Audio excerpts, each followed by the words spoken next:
Inilabas na ng Supreme Court ang resulta ng 2025 bar examinations. At sorpresa, ilan sa mga paborito nating artista ang ngayon ay opisyal ng mga abogado. Kilalanin pa natin ang iba pang mga kilalang mukha sa telebisyon at pelikula na tinahak ang landas ng batas mula sa red carpet hanggang sa courtroom. The Philippine Showbiz List presents Pinoy celebrities na naging abogado. Nico Antonio.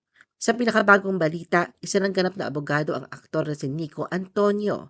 Nag-aral siya ng law sa San Beda College of Law bago tuluyang tinapos ang kanyang pag-aaral sa San Sebastian College bilang isang working student. Bukod sa kanyang pag-aaral ng law, sinabay din ni Nico ang kanyang karera sa pag-arte at lumabas iba't ibang serye sa telebisyon at pelikula. Patricia Santos. Ang 2020 Miss Philippines era si Patricia Santos ay isa ng ganap na abogado matapos niyang ipasa ang 2022 bar examinations. Siya ay kumuha ng kursong Juris Doctor sa University of the Philippines, Diliman. Bukod sa pagiging abogado, aktibo din si Patricia bilang isang Q&A coach, advocate at host. Ray Campanilla. Si Ray Campanilla ay isang aktor at licensed lawyer na kasalukuyan nagsasanay ng propesyon sa Campanilla Law Firm. Mas kilala siya sa mga manonood bilang Chairman Leo Mojica, ang barangay captain ng San Dimas kung saan naninirahan ng pamilyang Dimagiba sa seryeng FPJ's Batang Quiapo. Carla Bautista Siao. Ibinahagi ni Carla Bautista Siao na inabot siya ng 26 years bago niya tuluyang matupad ang kanyang childhood dream, ang maging isang abogado. Ito ay dahil mas pinili muna niyang tuparin ang pangarap ng kanyang ina na makita siyang maging isang beauty queen. Isang Cebuana beauty titleist, sumali si Carla sa Binibining Pilipinas 2004 at kinatawan ang Pilipinas. Nakapasok siya sa top 5 at ginawaran ng titulong Miss World 2004, Queen of Asia and Oceania. Matapos ang kanyang tagumpay sa mundo ng pageantry, muling binalikan ni Carla ang kanyang pangarap sa pagkabata at nag-enroll sa Law School ng University of San Carlos, kung saan siya nagtapos noong 2018. Noong 2019, matagumpay na naipasa ni Carla ang bar examination. Esperanza Fabon. Si Esperanza Fabon Victorino ay isang dating aktres at singer na kalaunin naging Associate Justice ng First Division ng Court of Tax Appeals. Bago niya tuluyang pasukin ang larangan ng batas, siya ay naging bahagi muna ng industriya ng radio broadcasting. Nagtapos siya ng Liberal Arts Major in Communication Arts sa University of Santo Tomas. Bilang isang broadcaster, ginawaran siya ng Catholic Mass Media Award noong 1986 para sa Best Public Service Program. Ipinagpatuloy ni Esperanza ang kanyang pag-aaral ng law sa University of Santo Tomas at na-admit sa bar noong 1982. Hindi nito nagtapos sa kanyang academic journey. Kumuha rin siya ng master's degree in business administration sa Ateneo Professional Schools at nagpatuloy ng graduate studies in law sa San Beda College. Noong 1987, pumasok siya sa Office of the Solicitor General o OSG. Matapos ang mahigit 10 taong paglilingkod sa OSG, itinalaga siya bilang presiding judge ng Regional Trial Court sa Pasig City.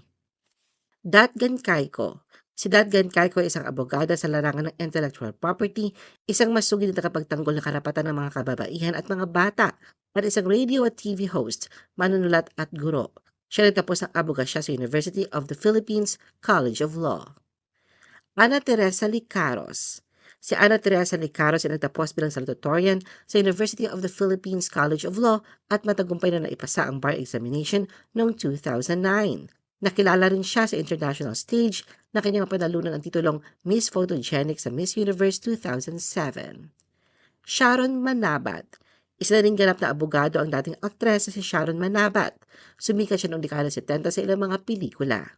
Matapos kanyang matagumpay na karera sa mundo ng showbiz, pinili ni Sharon tahakin ang larangan ng law. Zoraida Ruth Andam.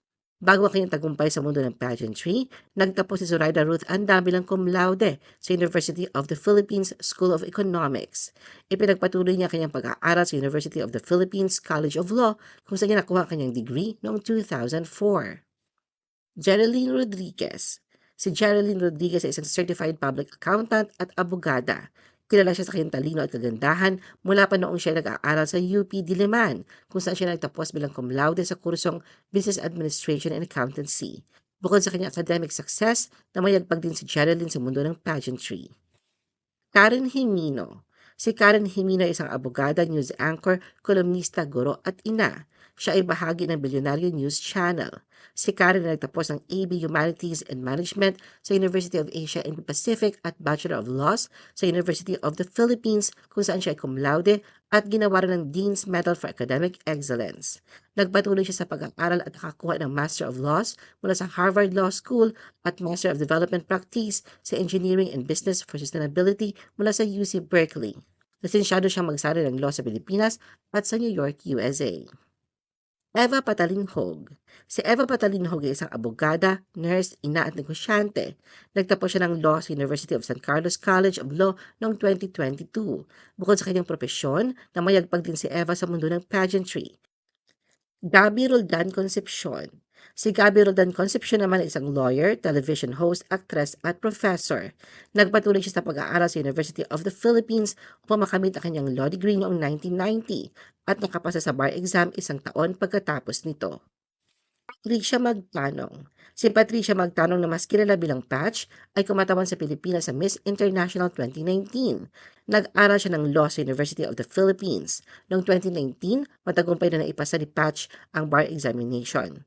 Ilang araw lamang bago ang kanyang panunumpa bilang abogado, siya ay kinoronahan bilang Binibining Pilipinas International.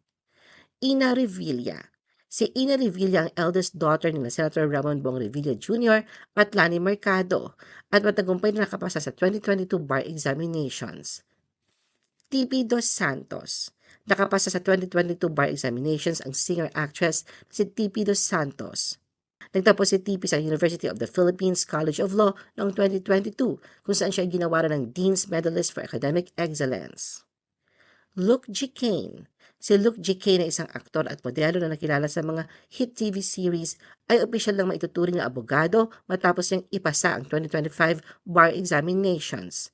Inanunsyo ni Luke sa kanyang Facebook page ang kanyang pagpasa sa bar kasabay ng pagbabahagi ng kanyang graduation photo mula sa Arellano University at isang screenshot na kasama kanyang pangalan sa listahan ng mga pumasa. Nilagyan niya ng caption ng kanyang post gamit ang mga emoji ng dasal at scales of justice bilang simbolo ng pasasalamat at tagumpay. Ibinunyag din ni Luke na siya ang inspirasyon ni Joshua Zuniga, isang karakter na original na ginampanan ni Kian Cipriano sa pelikulang Bar Boys at Bar Boys After School. Oliver Moeller. Si Oliver Moeller, isang lawyer na nakabase sa Cebu, ay mabilis sa umuusbong bilang isang internet personality. Ipinagmamalaki niyang naging alumni siya ng University of San Carlos sa Cebu. Mula dito nakamit niya ang 2 bachelor's degree, isa sa Political Science and Government at isa sa Law.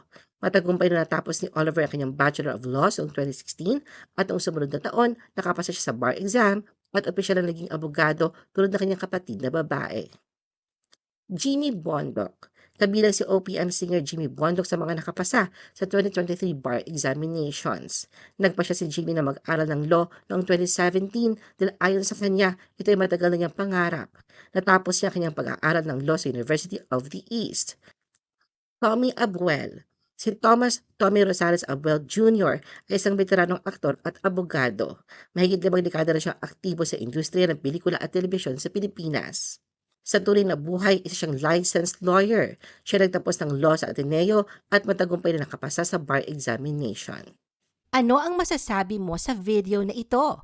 Mag-like o mag-react at huwag mahiyang mag-comment.